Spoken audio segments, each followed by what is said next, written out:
శ్రీరామచంద్రుడనే ఓ రాజా, సీతా సంయుతుడవై మునుల చేత పూజింపబడేవాడా, సేతు బంధనానికి పూర్వం సముద్రాతిశయ గర్వాన్ని నివారించిన బాణాలు కలవాడా, పండితుల్ని రక్షించినవాడా, మిక్కిలి ప్రకాశమానమైన నిండైన కీర్తి కలవాడా, నైమిషారణ్యంలో భాగవత శ్రవణం చేయాలన్న కోరికతో చేరిన మునులు ఉన్నత గుణవంతులు. వారిని చూచి సర్వపురాణాలను విశదీకరించడంలో నిపుణుడైన సూతుడు ఇలా అన్నాడు: ఓ శుకమహర్షి, మీరు చెప్పగా ఇంతకు మునుపు 6 మనువుల యొక్క వృత్తాంతాలు విన్నాను. ఆయా మన్వంతరాల్లో శ్రీ మహావిష్ణువు లీలల్ని తెలుసుకున్నాను. ద్రవిళ దేశాధిపతి అయిన సత్యవ్రతుడనే రాజు పూర్వ సృష్టి అంతంలో విష్ణువుని సేవించి జ్ఞాని అయి వైవస్వతుడనే పేరుతో సూర్యునికి జన్మించి మనువయ్యాడు. అతనికి ఇక్ష్వాకుడు మొదలుకొని 10 మంది కొడుకులు ఉన్నారంటారు కదా. నా యందు దయతో ఆ వంశం ఏ విధంగా నడిచింది, ఆ వంశస్థులలో చనినా చనుతున్నా చనుడు వారిని అనగా ఆ వంశం యొక్క భూత వర్తమాన భవిష్యత్ స్థితిని గురించి చెప్పండి. ఓ మహర్షి, సూర్యవంశంలో జన్మించిన రాజుల కీర్తి ప్రతిష్టలు నేడు చెవులారా వినాలని కుతూహలం కలుగుతోంది. వరుసగా వాటిని గూర్చి వివరించండి. ఈ లోకంలో పుణ్యాత్ముల కీర్తిని గూర్చి వినడం పుణ్యదాయకమే కదా. మనువుల వర్తనాలు, సూర్యవంశ రాజుల చరిత్ర విపులంగా చెప్పుమని పరీక్షిన్ మహారాజు కోరగా, పరాశర మహర్షి మనుమడైన శుక యోగేంద్రుండు ఇలా అన్నాడు: ఓ మహారాజా, ఈ మనువు వంశాన్ని గురించి చక్కగా వివరించి చెప్పటానికి 1,00,000 సంవత్సరాలైనా సరిపోదు. కానీ అంత సమయం తీసుకోకుండా త్వరగా నాకు తెలిసినంత వరకు నీకు వివరిస్తాను. విను. భగవానుడు ఎక్కువ తక్కువ పొడవులకు అతీతమైనవాడు, అంటే రూపరహితుడు. కల్పాంతంలో ఈ సృష్టి అంతా నాశనమైనా విశ్వరూపుడు కావడం చేత తానొక్కడే ఆశ్చర్యకరంగా మిగులుతాడు. ఓ పరీక్షిన్ మహారాజా, కల్పాంతంలో నిలిచిన ఆ దివ్య పురుషుని నాభి నుండి బంగారు కమలం ఉద్భవించింది. ఆ కమలంలో స్వయంభువై బ్రహ్మ జన్మించాడు. ఆ బ్రహ్మ మనస్సు నుండి మరీచి జన్మించాడు. అతనికి కశ్యపుడు, కశ్యపునికి దక్షుని కూతురైన అదితికి సూర్యుడు, అతనికి సంజ్ఞకు మనువైన శ్రాద్ధదేవుడు, ఆ మనువుకు శ్రద్ధకు శుభకీర్తి కలిగిన 10 మంది కుమారులు కలిగారు. వారు ఇక్ష్వాకుడు, నృగుడు, శర్యాతి, దిష్టుడు, ధృష్టుడు, కరూషకుడు, అరిష్యంతుడు, వృషధ్రుడు, నభగుడు, కవి అనే పేర్లతో ప్రసిద్ధులైనారు. వీరు జన్మించడానికి పూర్వం మనువు కొడుకులు లేనివాడై మిత్రావరుణులను గూర్చి మనువు సంతానం కోసం యజ్ఞాన్ని చేస్తుండగా అతని భార్య హోతతో, నాకు యజ్ఞఫలంగా కుమార్తె కలిగేటట్లు యజ్ఞాన్ని చేయి అని పలికి భక్తితో క్షీరవ్రతాన్ని చేసింది.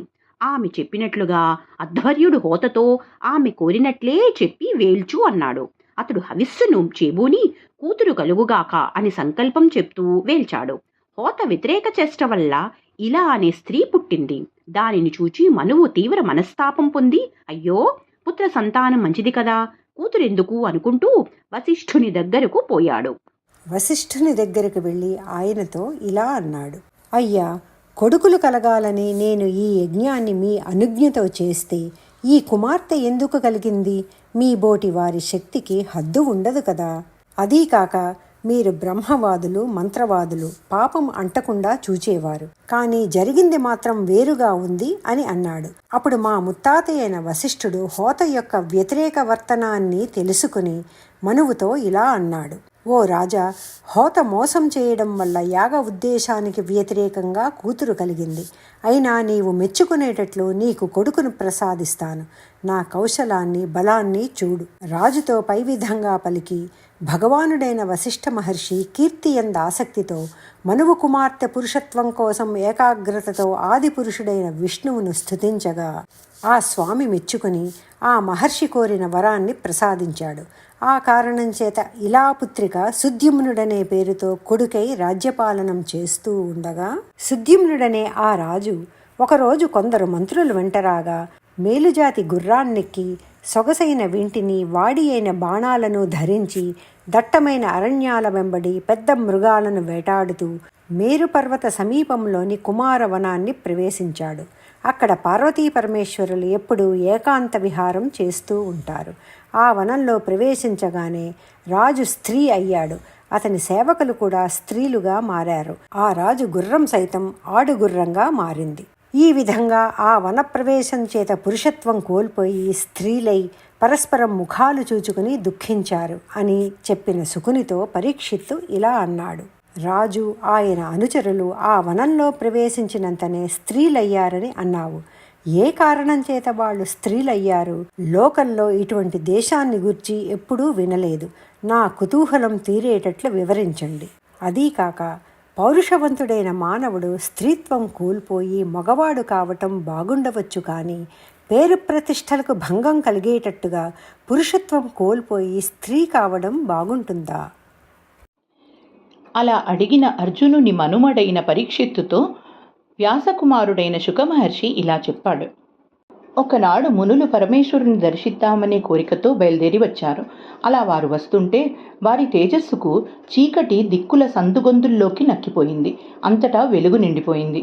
వారు చేరుకున్న సమయానికి పార్వతీదేవి తన ప్రాణవల్లభుడైన పరమేశ్వరుని తొడలపై ఒంటిపై నూలుపోగు అనేది లేని స్థితిలో ఉన్నది. మునులను గమనించిన పార్వతి అప్పటి తన స్థితికి సిగ్గుపడి త్వరగా చీరను ధరించింది. అయ్యో, పార్వతీ పరమేశ్వరులు ఏకంగా రహస్య క్రీడలో ఉండగా వచ్చామే, ఇది మనం దర్శింపదగ్గ సమయం కాదని విచారించి మునులు వెనుతిరిగి నరనారాయణులున్న చోటికి వెళ్ళిపోయారు. ఆ కారణంగా రాజా, శివుడు తన దేవి వేడుకకు ఎన్నడూ ఎలాంటి అంతరాయం కలగనీయకూడదని ఇలా అనడం జరిగింది. అది ఏమిటంటే, ఈ ప్రాంతంలోనికి వచ్చిన పురుషుడు వెంటనే స్త్రీ అగుగాక అని. ఆయన ఆ మాట ప్రకారం ఇప్పుడు ఈ రాజు స్త్రీత్వాన్ని పొంది అడవుల్లో సంచరిస్తూ ఉండడం జరిగింది. అలా ఆయన అనుచరులు స్త్రీ రూపు పొందిన కారణంగా అతడు రాజకుమార్తె కాగా వారి అనుచరులు చెలికత్తెలై తనను అనుసరింపగా స్త్రీ సహజమైన వాలుచూపులు ప్రసరింపచేస్తూ అడవిలో సంచరిస్తూ అదృష్టవశాత్తు చంద్రుని కుమారుడు భగవత్ స్వరూపుడు అయిన బుధుని ఆశ్రమానికి చేరి అక్కడ తిరుగాడుతూ ఉన్నారు. బుధుడు ఆ పద్మనయనను ఆ పద్మముఖి ఆయనను పరస్పరం చూసుకోవడం జరిగింది. వయసులో ఉన్న వారిని చూస్తే మన్మథుడు ఊరుకుంటాడా? తన చిగురాకు ఖడ్గాస్త్రాన్ని వారిపై సంధించి బాధించసాగాడు. అలా వారు మన్మథుని అస్త్రాల బారిన పడి పరస్పరము ప్రేమావేశపూరితులై మన్మథ క్రీడలో మునిగి తేలారు. ఫలితంగా వారికి పురూరవుడనే కుమారుడు జన్మించాడు. ఈ విధంగా మనువు కుమారుడైన ఆ రాజబిడ్డ ఆడుతనాన్ని పొంది బుధునికి భార్యయే వర్తించి కొడుకును పొంది తన స్థితికి చాలా విచారించి దుఃఖించి గురువైన వశిష్ఠ మహర్షిని మనస్సులో తలుచుకోగా తక్షణం ఆయన ఎదుట ప్రత్యక్షమైనాడు.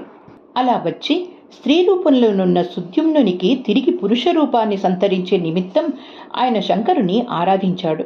వశిష్ఠుని ఆరాధనకు పూనికకు సంతసించిన పరమేశ్వరుడు ప్రసన్నుడై ఇలా అన్నాడు. తాను ముందు అన్న మాట పొల్లుపోకుండా ఉండే విధంగాను వశిష్ఠునికి సంతోషం కలిగించే విధంగాను మనువు కుమారుడైన ఈ సుద్యుమ్నుడు 1 నెల పురుషుడుగాను మరో నెల స్త్రీగాను ఉంటూ రాజ్యాన్ని పరిపాలిస్తాడుగాక అని వశిష్ఠునికి చెప్పాడు. అలా అతడు రాజ్యం చేస్తూ వచ్చాడు. రాజా, అలా గురువు దయ వలన స్త్రీగా మరలా పురుషుడిగా ఉంటూ ఆ సుద్యుమ్నుడు తన బాహుబల పరాక్రమంతో రాజ్యపాలన చేస్తూ వచ్చాడు. అతనికి ఉత్కలుడు, గయుడు, విమలుడు అనే 3 కొడుకులు జన్మించారు. 3 ధర్మపరులు. వారు ఉత్తర భారతదేశానికి ప్రభువులైనారు. కాలం మీదట సుద్యుమ్నుడు వృద్ధుడై రాజధాని ప్రతిష్టానపురాన్ని వదిలి రాజ్యాన్ని బుధుని వలన కలిగిన పురూరవునికి ఇచ్చి తాను అడవులకు వెళ్ళిపోయాడు. అలా కొడుకు సుద్యుమ్నుడు కారడవులకు వెళ్ళిపోవడంతో వైవస్వత మనువు చాలా దిగులు పడ్డాడు. బిడ్డలు కలగాలని కోరి యమునలో హరిని గూర్చి 100 సంవత్సరాలు తపస్సు చేశాడు. హరి ప్రసన్నుడైనాడు. ఇక్ష్వాకుడు మున్నగు 10 మంది కుమారులు కలిగే విధంగా అనుగ్రహించాడు. ఆ 10 మందిలో పృషధ్రుడనేవాడు ఒకడు. అతడు ధర్మమూర్తి, ధర్మాచరణంలో ఆసక్తి కలవాడు. గురువు ఆజ్ఞ చొప్పున పశువులను కాస్తూ ఉండేవాడు. ఒకనాడు అర్ధరాత్రి బాగా మబ్బులు కమ్ముకొని జోరున వర్షం కురవసాగింది. అప్పుడు మందవేసిన పశువులకు క్రూర మృగాల నుండి హాని కలగకుండా ఎంతో జాగరూకతతో ఏమాత్రము ఏమరపాటు లేక కాపలా కాస్తూ ఉన్నాడు. అంతలో కన్ను పొడుచుకున్నా కానని ఆ చీకటిలో పెద్ద పులి ఒకటి ఉవ్వెత్తున ఎగిసి మందలోనికి దూకి ఒక ఆవును పట్టుకుంది. అది భయంతో ఒక పెట్టున అంబారావం చేసింది. ఆ అరుపుకు మందలోని ఆవులన్నీ భయపడిపోయి పులిని చూసి బెదిరి పెద్ద పెట్టున అంబారావాలు చేస్తూ గుంపులుగా చెల్లాచెదురుగా పారిపోయాయి. అంతటా ఆ చిమ్మ చీకటిలో అతడు కత్తి చేతపట్టి పులి అని భ్రమించి ఆవు తలను తెగనరికాడు. పులి చావలేదని గ్రహించి దాని తలను తెగనరికి చంపాడు. వెనుతిరిగి రక్తసిక్తమైన ఖడ్గాన్ని నేలనంటించి గీరుకుంటూ రాగా అక్కడ తల తెగిన ధేనువును చూసి ఆవు మరణించినందుకు దుఃఖిస్తూ ఉన్నాడు. ఆ స్థితిలో కులగురువైన వశిష్ఠుల వారు వచ్చి అతనిపై కోపించి, నీవు చేసిన ఈ అపరాధం వలన రాజత్వానికి తగవు, శూద్రుడువవుతావు అని శపించాడు. అంతటా ఆ రాజకుమారుడు గురువు గారికి చేతులు మోడ్చి నమస్కరించాడు. ఆయన ప్రసన్నుడైనాడు. అలా గురువుగారి అంగీకారాన్ని పొంది ఆయన అనుమతించగా అతడు పరమాత్మ స్వరూపుడు పరాత్పరుడు అయిన హరియందు నిండు భక్తి కలవాడై ఊర్ధ్వరేతస్కుడై సర్వజీవకోటికి ఆప్తుడై సర్వేంద్రియాలను అదుపులోకి ఉంచుకొని ఎవరితోనూ కూడక పరమశాంతుడై ఎవరి నుండి ఏమీ కోరక పుచ్చుకోక తనంత తానుగా లభ్యపడింది మాత్రమే గ్రహించి జీవిస్తూ సంతుష్ట మనస్కుడై నిరాసక్తుడై గ్రుడ్డివాని వలె చెవిటివాని వలె దారి తెన్ను అంటూ లేకుండా భూములు పట్టి తిరుగుతూ అడవిలోనికి వెళ్ళి కార్చిచ్చుకు ఆహుతైపోయి బ్రహ్మత్వాన్ని పొందాడు. కవి అనే చివరి కొడుకు రాజభవనాన్ని రాజ్యాన్ని విడిచిపెట్టి బంధువులతో సహా అడవికి వెళ్ళి అక్కడ నిర్మలమైన మనస్సుతో పరమపురుషుని ధ్యానించి పరమపదాన్ని పొందాడు. మనువు కుమారుడైన కరూసుని వలన కొంతమంది కారూసులు అనే క్షత్రియులు కలిగారు. వారు ధర్మం పట్ల ప్రీతి కలగడం వలన బ్రాహ్మణులై ఉత్తరాపథానికి రక్షకులయ్యారు. ధృష్టుని వలన ధార్ష్టం అనే వంశం ఉద్భవించింది. వారు బ్రాహ్మణులై భూమిపై ఖ్యాతిగాంచారు. రుగుని వంశంలో సుమతి పుట్టాడు. అతనికి భూతజ్యోతి, అతనికి వసువునకు ప్రతీతుడు, అతనికి ఓఘవంతుండు జన్మించారు. అతని కూతురైన ఓఘవతిని సుదర్శనుడు వివాహమాడాడు. మనువు కొడుకులలో నరిష్యంతుడు అనే వానికి చిత్రసేనుడు, ఆ రాజుకు దక్షుడు, ఆ పుణ్యాత్మునకు మీఢ్వాంసుడు, ఆ సజ్జనుడికి శర్వుడు, ఆ మహాత్మునికి ఇంద్రసేనుడు, ఆ రాజుకు వీతిహోత్రుడు, ఆ సద్బుద్ధికి సత్యశ్రవుడు, ఆ మహాత్మునకు ఉరుశ్రవుడు, ఆ వీరునకు దేవదత్తుడు, ఆ పండితునికి అగ్నివేశుడు కొడుకులుగా పుట్టారు. ఆ అగ్నివేశుడు కన్యకు పుట్టడం వలన కానీనుడుగా ప్రసిద్ధి పొందాడు. అతడే జాతకర్ణుడు అనే మహర్షిగా వెలుగొందాడు. అతని వలన ఆగ్నివేశ్యాయనము అనే బ్రాహ్మణ వంశం కలిగింది. రాజా, నీకు ఈ రీతిగా నరిష్యంతుని వంశం అంతా తెలియచేశాను. ఇప్పుడు ఆ దిష్టుని వంశం అంతా వివరంగా తెలుపుతాను. నీకు సర్వం తేటతెల్లం అవుతుంది. దిష్టుని కొడుకు నాభాగుడనేవాడు కర్మవశాత్తు వైశ్యుడయ్యాడు. ఆ నాభాగునికి హలంధనుడు, అతనికి వత్సప్రీతికి ప్రాంశువు, అతనికి ప్రమితికి ఖమిత్రుడు, అతనికి చాక్షుషుడు, అతనికి వివింశతికి రంభుడు, అతనికి ధార్మికుడైన ఖనినేత్రుడు, అతనికి కరంధనుడు, అతనికి అవీక్షిత్తు, ఆ అవీక్షిత్తునకు మరుత్తుడు జన్మించారు. ఆ మరుత్తుడు చక్రవర్తి అయ్యాడు. అతని చరిత్ర విను. రాజేంద్ర, అంగిరసుని కుమారుడు మహాయోగి అయిన సంవర్తుడు యజ్ఞం చేయించే యాజకునిగా ఉండగా మరుత్తుడు ఒక మహాయజ్ఞం చేశాడు. మరుద్గణం దానిని పరివేష్టించి ఉన్నారు. విశ్వేదేవుడు అక్కడ సభ్యులు బ్రాహ్మణకోటిని అధిక దక్షిణలు ఇచ్చి తృప్తిపరిచాడు మహారాజు. దేవేంద్రుడు సోమపానం చేసి పట్టలేని ఆనందంతో యాగవస్తువులన్నీ బంగారుమయంగా చేశాడు. ఆ రకంగా అధిక నిష్ఠతో ధైర్యంగా త్యాగగుణం కలిగి మరుత్తునిలా యజ్ఞం చేసిన వారిని ఏ లోకాలలోనూ చూడలేము.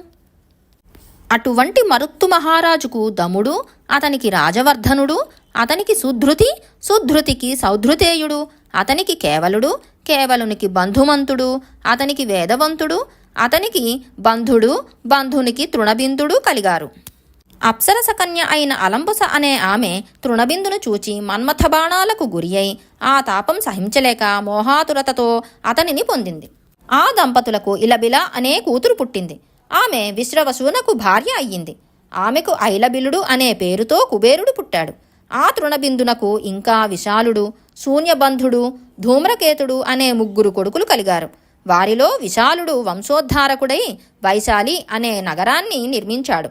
విశాలునకు హేమచంద్రునకు ధూమ్రాక్షుడు, ఆ రాజుకు సహదేవుడు, బలవంతుడైన సహదేవునకు కృశాశ్వుడు, అతనికి సోమదత్తుడు జన్మించారు.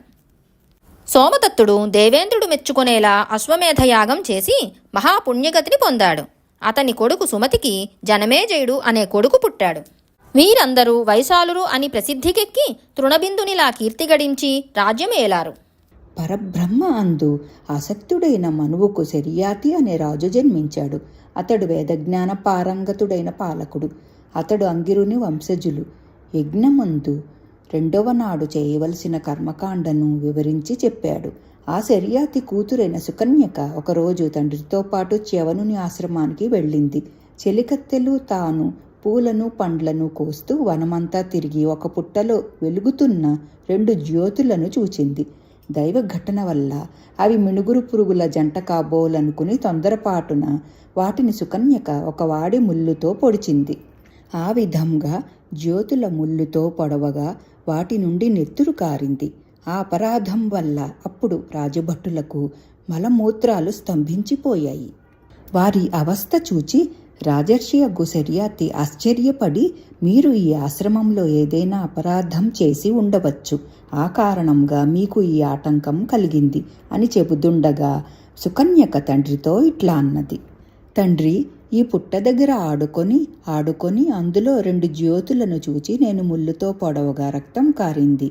ఎందుకట్లా రక్తం కారిందో నీవు తెలుసుకో అని చెప్పగా శర్యాతి భయపడి కూతురును పుట్ట దగ్గరికి తీసుకొని పోయి అందులో తపస్సు చేస్తున్న చ్యవనమునిని చూచాడు. ఆయనను అనేక విధాలుగా ప్రసన్నుడిని చేసుకొనవలయునని ప్రయత్నం చేసి తన తెలివితేటలతో మునిని ప్రసన్నుణ్ణి చేసుకున్నాడు. అతడి మనసు తెలుసుకొని కూతురును ఆయనకిచ్చి పెళ్లి చేసి ఆ ప్రమాదం నుండి బయటపడ్డాడు. తర్వాత మునీశ్వరుని దగ్గర సెలవు తీసుకుని పట్టణానికి వెళ్ళాడు. పిమ్మట సుకన్యక మిక్కిలి కోపిష్టి అయిన ఆ చ్యవన మహర్షిని చేరి అతడి మెప్పు పొందేటట్లుగా పనులు చేసుకుంటూ అతడి ఆశ్రమంలో కొన్ని ఏండ్లు కాపురం చేసింది. అంతలో ఒకనాడు ఆ ఆశ్రమానికి దేవవైద్యులైన అశ్వినీ దేవతలు 2 వచ్చారు. మీకు యాగభాగాల్లో ఇంతకు ముందు లేని సోమపానాన్ని నేను కలుగజేస్తాను. సోమపాన సమయంలో మీకు పాత్రను అందిస్తాను. ఎట్లాగైనా నా ముసలితనాన్ని పోగొట్టండి అని ఇంకా ఇట్లా అన్నాడు. ఓ దేవవైద్యులారా, అందమైన ప్రాయంతో యువతులను వశీకరించుకునే మంగళకరమైన శరీర సౌందర్యాన్ని నాకు అనుగ్రహించండి. మిమ్ములను నేను ఆశీర్వదిస్తాను అని పల్కగా అశ్వినీ దేవత సంతోషించి, సిద్ధజాతి దేవతల చేత నిర్మింపబడ్డ ఈ మడుగులో మునుగుము అని చెప్పి ఆ ముసలిమునిని ఉత్సాహంతో ఎత్తుకొని పోయి 3 ఆ మడుగులో మునిగి పైకి లేచారు. స్త్రీలనందరినీ ఆకర్షించే సుందరాకారులై, అదృష్టవంతులై, తామరపూల మాలలతో, బంగారు చెవి పోగులతో, మంచి వస్త్రాలతో, సూర్యుని వంటి కాంతి కలిగి ఒక్కలాగే ఉన్న ఆ 3 చూచి అమాయకురాలైన సుకన్యక వారిలో తన భర్త కనిపెట్టలేకపోయింది. పతివ్రత అయిన ఆమె తన భర్తను తెలుసుకోవాలనుకుని, ఓ పుణ్యాత్ములారా, నా భర్తను చూపి పుణ్యం కట్టుకోండి అని అశ్వినీ దేవతలకు మ్రొక్కింది. అశ్వినీ దేవతలు పతివ్రత అయిన సుకన్యక సత్యశీలానికి మెచ్చి యవ్వన రూపంలో ఉన్న చ్యవనుని చూపించి ఆ దంపతుల వద్ద సెలవు తీసుకుని విమానమెక్కి దేవతల నగరమైన అమరావతికి వెళ్ళారు. పిమ్మట శర్యాతి యాగం చేయడానికి కూతుర్ని అల్లుణ్ణి ఆహ్వానించి తీసుకువెళ్లే ఉద్దేశంతో చ్యవన మహర్షి ఆశ్రమానికి వచ్చాడు. తన కుమార్తె పక్కన సూర్య తేజస్సుతో ప్రకాశించే పురుషుణ్ణి చూచి తనలో వీడెవడో ఈమె భర్త కాదు, ఆశ్చర్యం అనుకుని కూతురి మాట, ఆమె చేసే గౌరవాలు ఇష్టపడక ఆశీర్వదించడానికి అసహ్యపడి ఇట్లన్నాడు. చ్యవన మహర్షి గొప్పవాడు, మునిజనంలో శ్రేష్ఠుడు, లోకం చేత కీర్తించబడేవాడు. ఎక్కడికి వెళ్ళాడు? ఆయన ఎలా మోసగించబడ్డాడు? నీ పక్కనున్న వీడెవడు? అమ్మాయి, నీకీ పని న్యాయమేనా, ధర్మమేనా, శీలవంతుల లక్షణమేనా? సత్కులంలో పుట్టి గర్వించి సంతోషం కోసం జగత్తుచే పూజించబడేవాడు, పుణ్యాత్ముడు, తపస్వి, సాధ్వీ మనసుకు నచ్చేవాడు అయిన భర్తను వదిలి విటుణ్ణి పొందటం న్యాయమా? అభిమానం పాటించనక్కర్లేదా? తండ్రిని భర్తను నరకానికి తోసే పని చేసేవు కదా. అమ్మాయి, మగడు ప్రాయపు వాడైతే కొంతవరకైనా భార్యను కాపాడుకోగలడు. ముసలిముని ప్రయత్నపూర్వకంగానైనా భార్యని అదుపులో ఉంచగలడా? ఎక్కడైనా పడుచుపిల్లను ముసలివానికి కట్టపెట్టకూడదు. పరమ పతివ్రతాలలామైన ఆ సుకన్యక చిరునవ్వు చెక్కిళ్లపై తొణికసలాడుచుండగా తండ్రితో ఇలా అంది. ఓ తండ్రి, ఇతడు నీ అల్లుడైన భార్గవుడే కాని విటుడు కాదు. సంతోషముతో నీవు కూడా ఈయనతో చుట్టరికాన్ని పాటించుము అని తండ్రికి జరిగిందంతా చెప్పింది. శర్యాతి సంతోషంతో కూతురిని చేరదీసి ఆదరంతో సౌభాగ్యవతివి కమ్మని దీవించాడు. అప్పుడు చ్యవనుడు భార్యతో పాటు వెళ్ళి మామకు యాగం చేయించి ఒక పాత్రలో సోమరసాన్ని పోసి తన తపశ్శక్తితో అశ్వినీ దేవతలకిచ్చాడు. దాన్ని చూచి దేవేంద్రుడు కోపంతో మునిపైకి వజ్రాయుధమెత్తగా ఆశ్చర్యకరంగా ముని దాన్ని అతని భుజం మీదే కదలకుండా నిలబెట్టాడు. ఈ విధంగా అశ్విని దేవతలు దేవతావేద్యులై కూడా సోమభాగం లేనివారైనా చ్యవన మహర్షి ప్రభావం వల్ల యజ్ఞభాగం పొందగలిగి వెళ్ళారు. శర్యాతికి ఉత్తానబర్హి, అనర్తుడు, భూరిషేణుడు అనే 3 కొడుకులు కలిగారు. వారిలో అనర్తుడికి రైవతుడు పుట్టాడు. అతడు సముద్రంలో కుశస్థలి అనే పట్టణాన్ని నిర్మించి అనర్తనము మొదలైన దేశాలను పెంపుతో పాలించాడు. అతడు కకుద్మి వంటి శ్రేష్ఠులైన 100 మంది కొడుకుల్ని కన్నాడు. కీర్తిమంతుడైన రైవతుడు తన కుమార్తె రేవతిని బ్రహ్మకు చూపించి తగిన వరుణ్ణి అడగాలనుకుని బ్రహ్మలోకానికి వెళ్ళాడు. అప్పుడు బ్రహ్మ కొలువులో గంధర్వులు, కిన్నెరలు ఆడుతూ పాడుతూ ఉండడం వల్ల దర్శించే సమయం కోసం ఒక్క క్షణం పాటు నిలబడ్డాడు. అంతటా సందర్భం అనువుపడగా కుమార్తె రేవతిని బ్రహ్మకు చూపి ఇలాగన్నాడు. ఈమె చాలా ముగ్ధ యువతి. ఈ సుమనస్వినికి భర్త కాగలవాడు ఎవరు అని అడుగగా బ్రహ్మ ఆలోచించి పకపక నవ్వుతూ ఆ రాజుతో అన్నాడు కదా, ఓ రాజా, ఈమె కొరకు మనస్సులో ఆలోచించి నిర్ణయించిన వారు కాలవసులై వెళ్ళిపోయారు. ప్రస్తుతం భూమి మీద వారి బిడ్డలు కానీ బిడ్డల బిడ్డలు కానీ వారి వంశాల వారు కానీ ఎవ్వరూ లేరుగాక లేరు. నీవు ఇక్కడకు వచ్చిన ఇంతలోపల 27 పర్యాయాలు 4 యుగాలు ఒకటి తర్వాత ఒకటిగా జరిగిపోయాయి. కనుక ఇక నీవు భూలోకానికి వెళ్ళి సర్వభూతాత్మకుడు దేవదేవుడు అయిన హరి భూభారాన్ని తొలగించే నిమిత్తం బలదేవుడనే పేరుతో తన అంశతో జన్మించాడు. కనుక ఈ యువతీరత్నాన్ని ఆ ఉత్తమ మానవరత్నానికి ఇవ్వవలసింది అని బ్రహ్మ చెప్పగా రైవతుడు ఆయనకు నమస్కరించి భూలోకానికి వచ్చాడు. వచ్చి తన సోదరులు కానీ తనవారు కానీ ఎవరూ లేని తన రాజధాని నగరాన్ని చేరుకున్నాడు. బలభద్రుని చూసి ఆయనకు రేవతినిచ్చి తాను నియమనిష్టలతో తపస్సు చేసుకునే నిమిత్తం నారాయణాశ్రమమైన బద్రికావనానికి వెళ్ళిపోయాడు. నభగుడనే రాజుకు నాభాగుడనే ఉత్తముడు జన్మించినాడు. అయితే అతని తోబుట్టువులు ప్రభువులై స్వార్థంతో అతని సంపదను విభాగాలు చేసుకున్నారు. అంతట బ్రహ్మచారి అయిన నాభాగుడు తన సోదరులను ధనంలో భాగం ఇవ్వవలసిందని అడిగాడు. దానికి వారు మన తండ్రిగారు చెప్పిన పద్ధతి ప్రకారం ఇస్తామని చెప్పగా అతడు తండ్రి వద్దకు వెళ్ళి భాగం పెట్టవలసిందని అడిగాడు. దానికి ఆయన, ఇక్కడ అంగిరసులు మేధావంతులై కూడా సత్రయాగం చేస్తూ 6వ దినాన చేయవలసిన కర్మలు ఏవో తోచని మతిహీనులవుతారు. వారికి నీవు వైశ్వదేవ సూక్తాలు 2 చెబితే నీవు కవిగా పేరు పొందుతావు. వారికి నీవు అలా చేయటం కారణంగా వారు కృతకృత్యులై స్వర్గానికి వెళుతూ సత్రయాగంలో మిగిలిన ధనాన్ని నీకిస్తారు అని చెప్పగా అతడు తండ్రి వద్ద సెలవు తీసుకొని వెళ్ళి అలా చేయగా అంగిరసులు మిగిలిన ధనాన్ని అతనికి ఇచ్చి స్వర్గలోకానికి వెళ్ళారు. అంతటా అంగిరసులిచ్చిన బంగారాన్ని గ్రహిద్దామని సంతోషంతో నాభాగుడు వెళ్ళగా అక్కడ ఒక పొడవాటి నల్లనివాడు అతని ముందు చేరి ఆ ధనాన్ని గ్రహించాడు. అతనిని చూచిన నాభాగుడు మునులు ధనాన్ని తనకు ఇచ్చారని చెప్పగా ఆ మహాపురుషుడు మీ తండ్రి చెప్పినట్లు చేయడం తగదు అని చెప్పగా అతడు తండ్రిని అడుగగా యజ్ఞశాలలో వదిలిన ధనాన్ని మహామునులు పూర్వం రుద్రుని పరం చేయడం కారణంగా సర్వధనానికి ఆ దేవుడే అర్హుడని చెప్పాడు. అంతట నాభాగుడు తిరిగి వచ్చి ఆ మహాదేవునికి నమస్కరించి ఈ ధనం మీదేనని మా తండ్రిగారు చెప్పారు. మీ పట్ల నేను చేసిన ఈ దోషాన్ని మన్నింప కోరుతున్నానని ప్రార్థింపగా భక్తవత్సలుడైన ఆ దేవుడు నభగుని సత్యసంధతకు నాభాగుని సద్గుణానికి మెచ్చుకొని నీవు సత్యం పలికావు గనుక యాగంలో మిగిలిన ఈ ధనాన్ని నీకు నేను ఇస్తున్నానని చెప్పి అంతర్దర్శిత్వాన్ని సనాతనమైన బ్రహ్మజ్ఞానాన్ని ఉపదేశించి ఆయన మార్గాన ఆయన వెళ్ళిపోయాడు. ఈ విధంగా జరిగిన నాభాగుని చరిత్రను ఎవడు కోరి ఉదయ సాయం సమయాల్లో తలుచుకుంటాడో అతడు కవి అవుతాడు, మంత్రజ్ఞుడవుతాడు, మంచి బుద్ధిగలవాడే కడకు పుణ్యగతికి చేరుకుంటాడు. ఆ పిదప నాభాగునికి అంబరీషుడు జన్మించాడు. అతడు ఎంతటి వాడంటే బ్రాహ్మణ శాపం మరల్పరానిది కదా.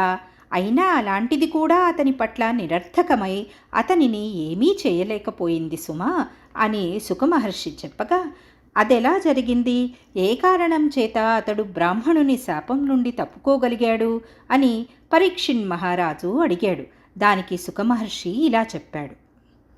శ్రేష్ఠుడైన ఆ అంబరీషుడు 7 దీవులతో కూడిన భూమండల భారాన్ని తన భుజ స్తంభాల మీద మోపి శుభాలను పొంది రాజ్యసంపదను కలిగి చెడు నడతకు లోను కాకుండా విష్ణు పూజలతోనే కాలాన్ని వెళ్ళబుచ్చుతూ ఏ మరుపాటు పొందక ఈ లోకంలో ప్రశస్తిగాంచాడు. ఆ రాజచంద్రుని మనసు శ్రీహరి పాదాల మీదే, మాటలు హరి గుణ సంకీర్తనమందే, చేతులు విష్ణు మందిరాలను శుభ్రపరచడం మందే, చెవులు హరికథలను వినడమందే, చూపులు గోవిందుని రూపాన్ని తనివి తీరా చూడడం మీదే, తల కేశవుని నమస్కరించడం అందే, పాదాలు విష్ణుదేవుని ఆలయాలను చుట్టి రావడమందే, కోరిక హరి సేవయందే, చెలిమి విష్ణు భక్తుల పాద పద్మాలయందే, నాలుక పవిత్ర తులసీదళములందే, కోరికలు పుణ్య విషయాలయందే నిమగ్నమై ఉండేవి. ఇంకా ఆ రాజు గొప్ప వైభవంతో పుణ్యాత్ముడై వశిష్ఠుడు మొదలైన ఋషులతో కూడి యజ్ఞేశుడైన శ్రీహరిని గూర్చి సరస్వతీ నది తీరంలో లెక్కించరాని దక్షిణలు పెట్టి ఎన్నో అశ్వమేధ యాగాలు చేశాడు. బంగారాన్ని మట్టి పెళ్లను సమానంగా చూచే అతడు సర్వకర్మలను హరిపరం చేసి భూమిని పరిపాలించాడు. విష్ణు భక్తుల పట్ల శ్రీహరి పట్ల మనసు లంకెపెట్టి తనకు విధించబడ్డ రాజ్యపాలన వదలక రాజర్షిగా విరాజిల్లాడు. ఈ విధంగా పుణ్యాత్ముడై భగవంతుని యందు లగ్నమైన చిత్తం కలవాడై ఆ రాజు చక్కగా రాజ్యం చేస్తూ ఉన్నాడు. అతనికి గుర్రాలు, ఏనుగులు, సంపదలు, ఉద్యానవనాలు, కొడుకులు, బంధుమిత్రులు, పురం, అంతఃపురం మొదలైన భోగభాగ్యాల పట్ల ఆసక్తి ఉడిగిపోయింది.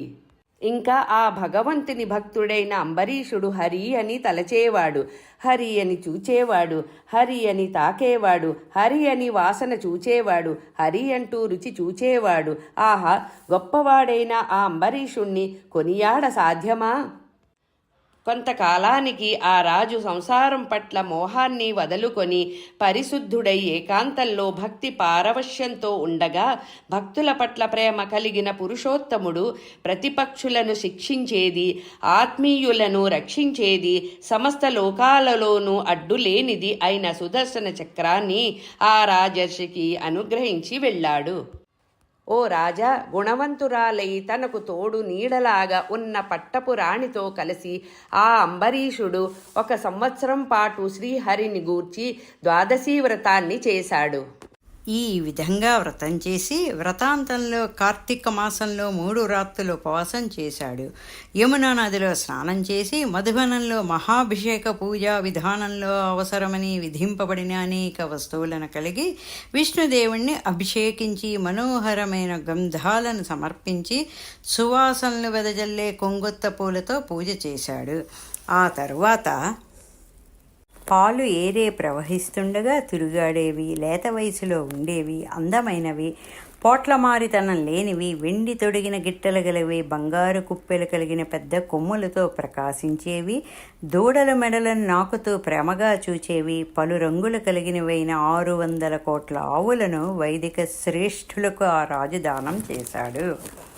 వెంటనే ఆ రాజు చాలామంది బ్రాహ్మణ శ్రేష్ఠులకు భక్తితో సంతృప్తిగా భోజనం పెట్టి ఉపవాసం తర్వాత పారణ చేయడానికి పూనుకున్నాడు. ఆ సమయంలో వేదాలను వివరించి చెప్పగలిగినవాడు, తపస్సంపన్నుడు, సాటిలేని యోగాభ్యాస నిపుణుడు, సూర్యుని వంటి తేజస్సు కలవాడు అయిన దుర్వాసుడు ఆ రాజు ఇంటికి అతిథిగా వచ్చాడు. అట్లా వచ్చిన మునిని చూచి లేచి నిలబడి ఆయన కూర్చోడానికి ఆసనం ఏర్పాటు చేసి పాదపూజ చేసి క్షేమం బడిగి రాజు తన ఇంట్లో భోజనం చేయమని ప్రార్థించాడు. ఆ మహాత్ముడు కూడా సంతోషించి రాజు కోరికను ఒప్పుకున్నాడు. ఆయన యమునా నదికి వెళ్ళి స్నానం చేసి ధ్యానం చేస్తూ మునుగుతూ లేస్తూ ఆలస్యం చేశాడు. రాజు చేసే పారణ ముహూర్తంలో సగం గడియ మాత్రమే ఉంది. ద్వాదశిలోనే పారణ చేయవలసిన విషయాన్ని విచారించి బ్రాహ్మణ తిరస్కారం వలన కలిగే దోషాన్ని శంకించి పండితులను పిలిపించి వాళ్లతో ఇలా అన్నాడు. దుర్వాస మహర్షి యమునకు స్నానానికి వెళ్ళి ఇంకా రాలేదు. ద్వాదశి కూడా వెళ్ళిపోతోంది. అది వెళ్ళిపోయేలోగా పారణ చెయ్యాలి. తగిన ధర్మాన్ని నాకు చెప్పండి అన్నాడు రాజు. అని పలికిన రాజుతో బ్రాహ్మణులు ఇలా అన్నారు. రాజా, అతిథి స్నానానికి పోయి రాకపోవడం చేత ద్వాదశి పారణను మానివేయడం ధర్మం కాదు. నీటిని స్వీకరించడం ధర్మమే. అది తినినట్లు కాదు, తిననట్లు కాదు. బ్రాహ్మణులు రాజుగారి ధర్మ సందేహాన్ని పోగొట్టారు. ఆ రాజర్షి మనసులో విష్ణువుని ధ్యానించి నీటిని పారణ చేసి స్నానానికి వెళ్ళిన ముని కోసం ఎదురు చూస్తుండగా యమునా నదికి వెళ్లిన దూర్వాసుడు స్నానాదులు ముగించుకుని తిరిగి వచ్చాడు. రాజు చేసిన మర్యాదలు స్వీకరించి రాజు నీరు త్రాగుట మనసున ఊహించాడు. కరకరలాడుతున్న ఆకలికి తోడుగా మునికి మిక్కిలి కోపం వచ్చింది. కనుబొమ్మలు ముడిపడ్డాయి. దేహం కంపిస్తోంది. అప్పుడు ముని అమిత ఆగ్రహంతో బిగ్గరగా ఇలా అన్నాడు. ఈ రాజును చూడండి, మితిమీరిన సంపదలతో పిచ్చి పట్టింది. బహుచెడ్డ అహంకారి తప్ప ఇతడు అచ్చమైన హరిభక్తుడు కాడు. నన్ను భోజనానికి పిలిచి ముందుగా తాను భుజించాడు. ధర్మం తప్పి పాపి అయ్యాడు. నేను కోపగిస్తే ఎక్కడా ఎవడు ఆపలేడని ఇప్పుడు నిరూపిస్తాను చూడండి అంటూ పళ్ళు పటపట కొరుకుతూ కళ్ళ నుండి నిప్పు కణాలు చిటపటమని రాలుస్తూ చెంపలు ఉబ్బుతూ ఉండగా దూర్వాసుడు అతి భీకరంగా హుంకారం చేశాడు. సిగలోని జట ఒకటి పెరికి నేలను కొట్టాడు. దానితో గొప్ప శూలాన్ని చేతబట్టి మదించిన కృత్యను అనగా పిశాచాన్ని సృష్టించి రాజు మీదకు ప్రయోగించాడు. అంతా ఆ భీకరమైన కృత్య శూలం పట్టుకొని ప్రళయాగ్నిలా చురచురమంటూ భూమి కుంగిపోయేలా కాళ్ళతో తొక్కుతూ దూకుతూ రాజు దగ్గరకు వెళ్ళింది.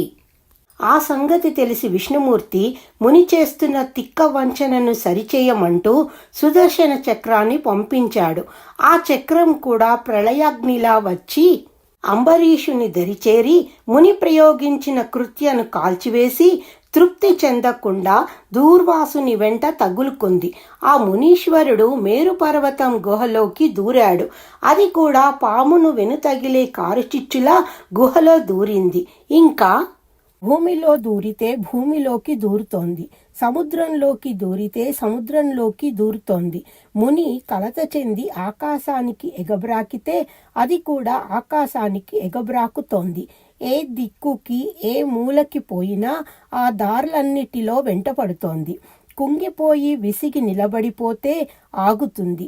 పక్కకి వెళితే తాను పక్కకి వెళుతుంది. అలా విడువక ముని వెనుదగిలిన విష్ణుచక్రం ఇంకెవరూ మరలింపరానిది అయింది. లోకానికి వెళ్ళిన వెనకాలే వస్తోంది. చక్రాగ్ని మంటలను ఆపగలిగిన వారు లేకపోవడంతో దిక్కుతోచక బ్రహ్మలోకం వెళ్ళి బ్రహ్మదేవునితో ఇలా మొరపెట్టుకున్నాడు. విధాత, లోకాలను సృష్టించడంలో నేర్పరివి, నా యందు దయ ఉంచి చక్రాన్ని ఆపు, నన్ను కాపాడు. అంతటా బ్రహ్మదేవుడు ఇలా పలికాడు. ద్విపరార్థము అనబడి ఈ కాలాన్ని కాలస్వరూపుడు అయి పూర్వార్థం పరార్థం రెంటిలోనూ కాలాన్ని నడిపి పిమ్మట కాలం తీరునట్లు చేసి లోకములతో సహా అవి ఉన్న ప్రదేశం సర్వం విష్ణు చక్రాగ్ని కళ్ళు ఎర్రచేసి గద్దించగా కాలి బూడిదైపోతుంది. అట్టి విష్ణు చక్రాగ్నిని ఎవ్వడు ఆర్పలేడు. ఆ శ్రీహరి ఆజ్ఞను నేను, ఈశ్వరుడు, దక్షుడు, ఇంద్రాదులు, ప్రజాపతులు, భృగుడు, భూతపతులు అందరం లోక కళ్యాణకరమని, గొప్ప కార్యమని, సాటిలేనిదని అనుకుంటూ తలదాలుస్తాం. కాబట్టి తాను చక్రాగ్నిని ఆపడానికి అసక్తుండని బ్రహ్మ అన్నాడు. దుర్వాసుడు కైలాసానికి వెళ్ళి ఈశ్వరుని సందర్శించి ఆయనకు సుదర్శన చక్ర విషయం చెప్పాడు. అప్పుడు ఆ పరమేశ్వరుడు ఇలా అన్నాడు. నాయనా విను, ఈ విశ్వప్రభువైన విష్ణువులో అనేక వేల సంఖ్యలైన బ్రహ్మాండాలు ఆయా సమయంలో పుడుతూ ఉంటాయి, నశిస్తూ ఉంటాయి. అదే కాదు, మేము ఎవరి మాయకు లోనవుతున్నామో నేను, ఈశ్వరుడు, దేవలుడు, ప్రహ్లాదుడు, నారదుడు, బ్రహ్మ, సనత్కుమారుడు, ధర్ముడు, కపిలుడు, మరీచి మొదలైన వారు పరతత్వజ్ఞులు, సిద్ధపతులు ఎవరి మాయను తెలుసుకోలేక ఇటువంటి స్థితిని పొందుతూ ఉన్నామో అటువంటి సర్వేశ్వరుని యొక్క విశిష్ట ఆయుధాన్ని నివారించడం మా వల్ల కాదు. మునీశ్వరా, నీవు ఆ పరమాత్మ శరణం కోరు, అతడు నీకు మేలు చేస్తాడు అని చెప్పిన శివుని నుండి నిరాశ పొందిన దుర్వాసుడు వైకుంఠానికి వెళ్ళి ఆ వైకుంఠంలో ఎత్తైన మణిభవనంపై లక్ష్మీదేవితో సరససల్లాపాలతో విహరించే దేవతా ప్రభువైన విష్ణుణ్ణి చూచి, ఓ వరద, భక్తరక్షాపరాయణ, దేవేశ, చక్రాగ్నిమంటల్ని మాన్పవా అని అభ్యర్థించాడు. పరమాత్మ, నీ మాహత్యం అనే సముద్రం యొక్క చివరను నిజంగా తెలుసుకోలేక నీ వాత్సల్యానికి పాత్రుడైన నీ భక్తునికి అల్పబుద్ధితో హాని చేశాను. నా అజ్ఞానాన్ని క్షమించు. నరకలోకవాసి అయిన వాడు కూడా నీ పేరును స్మరిస్తే సౌఖ్యస్థితి పొందకుండా ఉంటాడా? ఇలా చెప్పి పాదపద్మాలకు నమస్కరించి లేవకుండా అట్లే ఉండే దుర్వాసుని చూచి శ్రీహరి ఇలా అన్నాడు. దుర్వాసుడు ఆ విధంగా పలికి పాదాల మీద నుంచి లేవక అట్లే ఉండగా విష్ణుమూర్తి ఇలా అన్నాడు. ఓ మహర్షి, బుద్ధిమంతులైన సాధువులు నా మనసును అలబోకగా కొల్లకొట్టుకుని పోతూ ఉంటారు. పవిత్రమైన భక్తి అనే తీగలతో మదపుటేనుగును కట్టినట్లు నేర్పుతో నన్ను కట్టివేస్తారు. ఆ బంధాలకు చిక్కి భక్తుల యందలి ప్రేమతో నేను వారిని అనుసరిస్తూ ఉంటాను. నా భక్తుడు నా క్షేమాన్ని కోరుతూ ఉంటాడు. భక్తులకు నేనే దిక్కు. భక్తులు ఎక్కడికి వెళితే నేను ఆవు వెంటబడే కోడిలాగా వెంటబడి వెళ్తాను. అదీకాక